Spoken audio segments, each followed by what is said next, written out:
ఇవాళ విప్లవాల పోరు బిడ్డ భువనగిరి ముద్దు బిడ్డ బెల్లి లలిత అంటే తెలంగాణ మలిదశ తెలంగాణ ఉద్యమానికి ఊపిరి పోసిన వారిలో ప్రముఖంగా నిలిచినటువంటి వ్యక్తి బెల్లి లలితక్క.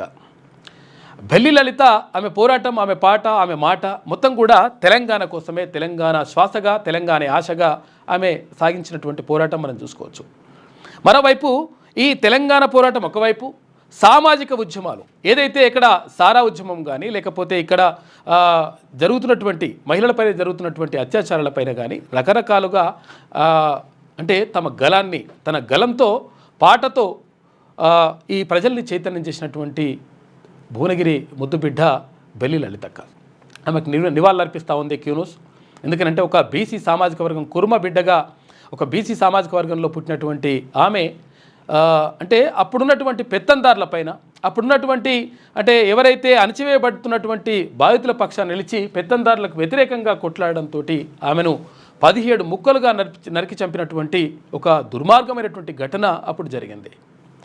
ఆమె మొత్తం కూడా అంటే 1997లో భువనగిరిలో తెలంగాణ కోసం, మలిదశ తెలంగాణ ఉద్యమంలో భాగంగా తెలంగాణ కోసం, తెలంగాణ ప్రత్యేక రాష్ట్రం కావాలని చెప్పేసి ఒక సభ పెట్టి ఆ సభలో ప్రధాన పాత్ర వహించింది బెల్లి లలిత.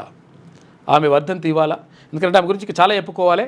ఆమె బెల్లి లలిత కుమారుడు సూర్యప్రకాష్ ఇంకా మరికొద్ది సేపట్లో మనకు మాన్యన్యూస్లో జాయిన్ అవుతున్నాడు. మనం మాట్లాడేటువంటి ప్రయత్నం చేద్దాం. అసలు ఏం జరిగింది, ఏం కథ అనేటువంటి విషయం పైన 17 ముక్కలుగా నరికి చంపినరు ఆనాటి అప్పుడు ఉన్నటువంటి ప్రభుత్వంలో కొంతమంది పెద్దల సహకారంతో ఇది జరిగింది.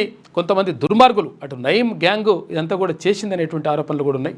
మొత్తం మీద ఆ విషయాలన్నీ కూడా మనం మాట్లాడదాం. మరికొద్ది సేపట్లో బెల్లి లలితక్క కుమారుడు సూర్యప్రకాష్ మన మార్నింగ్ న్యూస్లో జాయిన్ అవుతా ఉన్నాడు. ఆ విషయం అట్లా చూసుకుంటే మొత్తం మీద బెల్లి లలిత 26వ జయంతి సందర్భంగా ఆమెకు నివాళులు అర్పిస్తూ ఉంది క్యూన్యూస్.